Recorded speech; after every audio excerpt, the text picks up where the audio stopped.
Hey guys, welcome to the magnificent world of Genshin Impact. This brand new MMO gacha game came out 2 weeks ago and has already taken the world by storm. As one of the most anticipated launches of 2020, the game has certainly lived up to the hype, and with new content planned, the player base remains on the edge of their seats in anticipation for what's to come. In this video, I will be explaining some detailed information about elemental combinations for this new interesting universe. The smooth combat in the game is a beautiful selling point, but with much of the community divided on what elements are best, I will attempt to put their minds at ease with this video today. I will start with the basics. I will begin by detailing the first element in the game that you were introduced to, Animo, or Animo, I actually don't know. This wind-based element does solid damage to pretty much all enemies in the game, excluding wind slimes, the world boss Beth, and the mini-boss the Eye of the Storm. This means that Animo characters are solid for any team position due to their flexibility. However, what you may have noticed is that Animo does not add or subtract any damage via elemental reactions. Elemental reactions can make or break a fight due to the incredible damage that they can add. So what's the deal with Animo? Well, Animo has an effect called Swirl. This ability makes it so that when you do wind damage to an enemy affected by an element, the wind ability will cause AoE elemental damage through said element. If an enemy is affected by Electro and you use Traveler's ult, for example, the ult turns into an Electro tornado, and the same works for the other elements and other wind abilities. This means that wind is solid and flexible. If your only fire character is Amber against a powerful ice boss, for example, you can just set the boss on fire, swap the Traveler for the Q ability, and now the ice boss has to deal with an all-encompassing fire tornado. Now, I will move on to describing Dendro, the most uncommon element out of the 7 currently only being possessed by enemies in the world. This nature-based element is only weak to fire, and when Dendro enemies are hit with fire, it will cause severe burning in an area around the target. After setting the enemy on fire though, you can go about using elemental reactions normally. The best method to defeating these tanky enemies if you are low on DPS is setting the enemy on fire and then electrocuting it with Electro.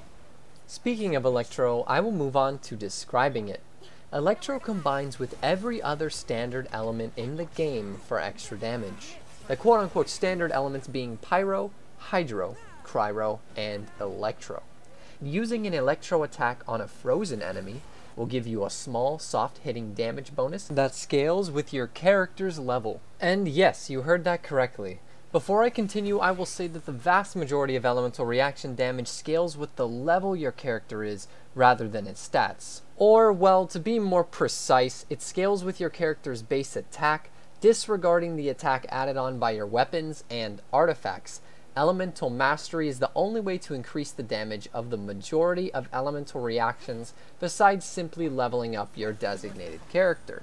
So even if your character has a level 1 weapon and no artifacts, your elemental reaction damage will be just as powerful should you have plus 20 artifacts and a max weapon. Some have said that elemental reactions do 100% extra damage or 50% extra damage and the like, but actually the values only seem to be around those margins because of how the game estimates the average player's stats will be when they increase their world level while progressing through the game. Your character's level, rather than its stats, will dictate the damage of most elemental reactions, but still some reactions will do more than others, obviously.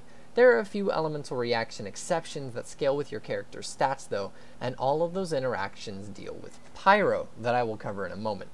My guess as to why most elemental reactions scale with a character's level is that the creators of the game wanted players to still be able to defeat enemies in the open world by utilizing elemental reactions, even if they did not understand the gearing process all too well.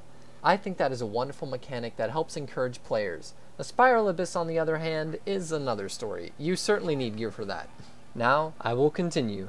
Using Electro on water gives more than double the damage bonus that ice gives, and this effect will keep proccing as long as the enemy is still affected with Hydro. Enemies can be affected with Electro and Hydro at the same time, and this is why Electro in the rain is so powerful. And lastly, when using Electro on an enemy set on fire, the enemy will get hit by insane pyro damage that deals almost double the amount of damage from a single Electro and Hydro reaction.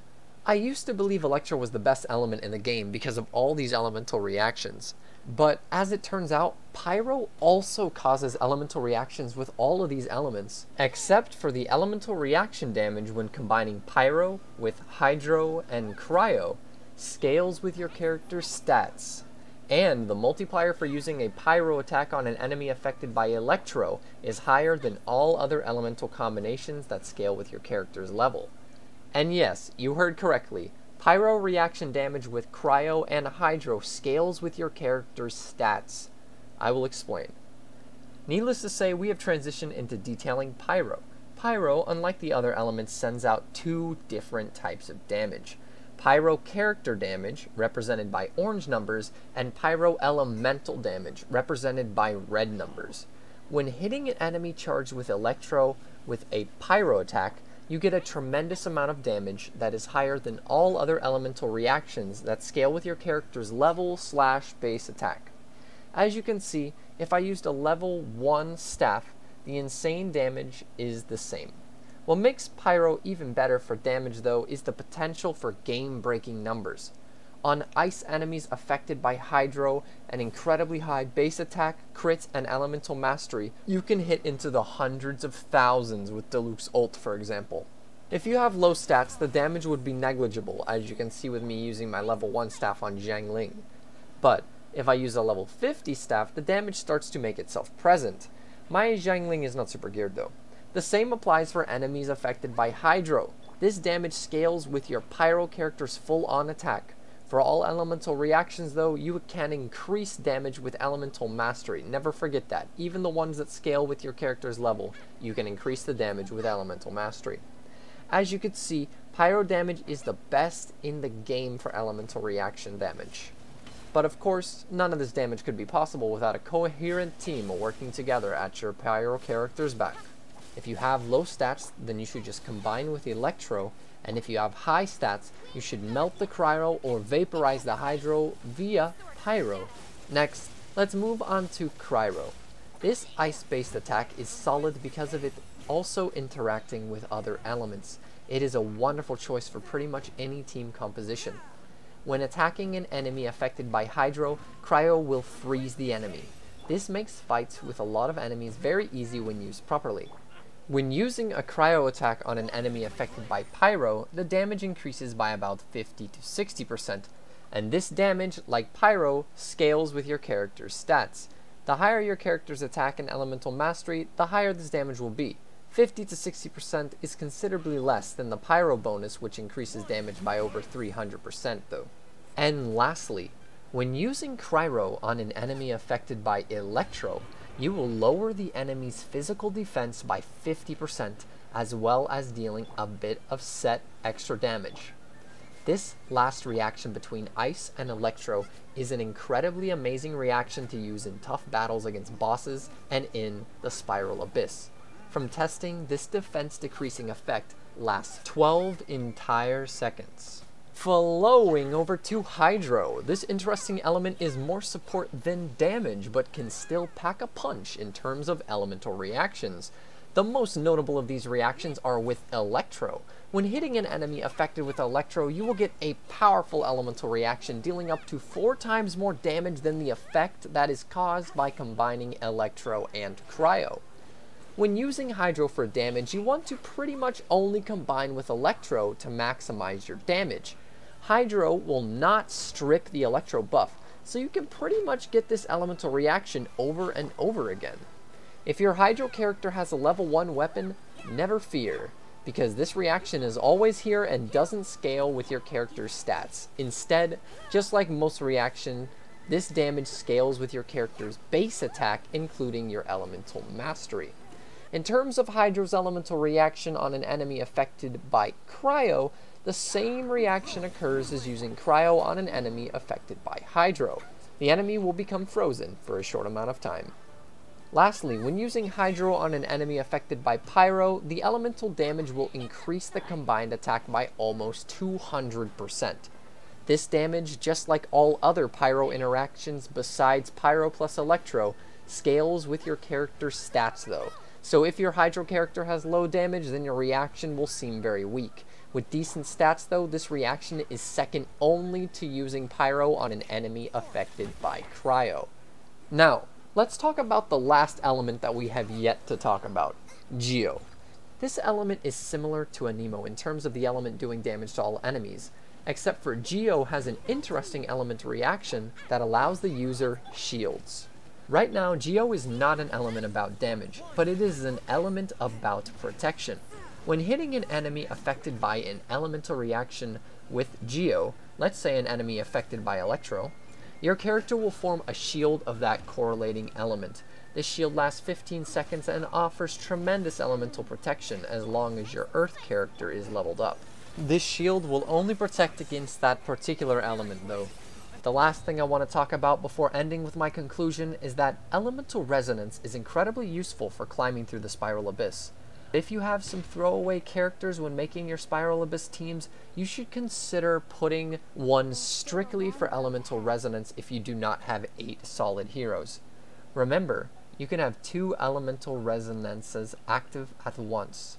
For 40% extra attack, for example, you would want 2 Pyro characters and 2 Geo characters. Use this knowledge wisely. In the end, the data that I got from this video was strictly obtained from tests I performed on standard hilichurls, and I did not take into account elemental resistances of enemies. If you thought I didn't give enough credit to a particular element, or got the multipliers wrong, let me know in the comments below. With that out of the way though, I am going to wrap up. In conclusion, the best element strictly for damage via elemental reactions and multipliers is Pyro. If the Luke wasn't already good enough. Cryro and Electro come in second though, and Animo, Hydro, and Geo are always going to be solid for team flexibility. No Dendro character has come out yet, but when it does, we will surely know more about the element besides just being weak to Pyro. And in summary of enemy weaknesses with elements, I did not go into that much at all, but the overarching theme is that normal damage will still affect every enemy in the game regardless of its element. Some enemies, particularly Geo enemies, will have higher base physical defense as opposed to elemental defenses, but in general, elemental damage is the go-to for the vast majority of enemies in Genshin Impact anyways, and the damage is always going to be rather substantial. For the main increase in damage versus specific enemies, it tends to come down to whether the enemy is already affected by an elemental status or not. An example is the Electro Hypostasis boss will always be affected by Electro when it is vulnerable to be attacked. That is where some free elemental interactions come into play.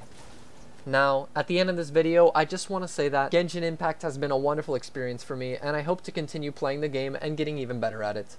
For those of you who are already Adventure Rank 40 and killing it with progression, you may not have gotten much out of the video, but regardless, thank you for watching, and good luck out there. Have a wonderful day, gamer. Bye-bye.